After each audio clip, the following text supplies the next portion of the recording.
Եվրոպական համայնքի գագաթնաժողովի շրջանակում Զելենսկուն սպասում եք Հայաստանում հրավեր ուղարկել եք։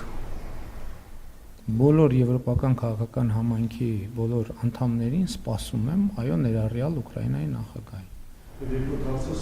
Դուք չավարտեցիք ձեր հարցը։ Այն չի պաուզա դրվեց,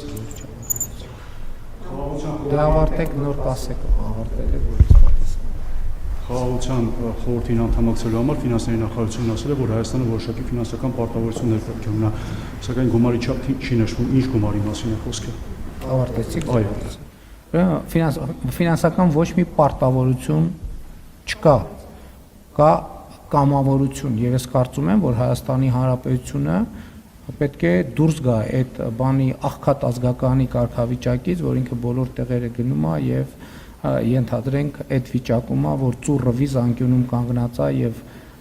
մենք պետքա մասնակցում ենք, պետքա նաեւ ներդրումը մեր չափով ունենանք։ Ոչ մի պարտավորություն չունի Հայաստանի Հանրապետությունը, ոչ մի պարտավորություն։ Բայց ես կարծում եմ, որ մենք պետքա մասնակցություն ունենանք։ Եվ մենք ունենանք մասնակցություն։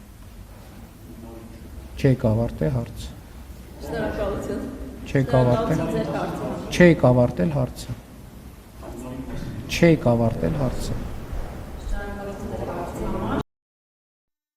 Հավանիչ տեսանյութը եւ բաժանորդագրվիչ նորությունները բաց չթողնելու համար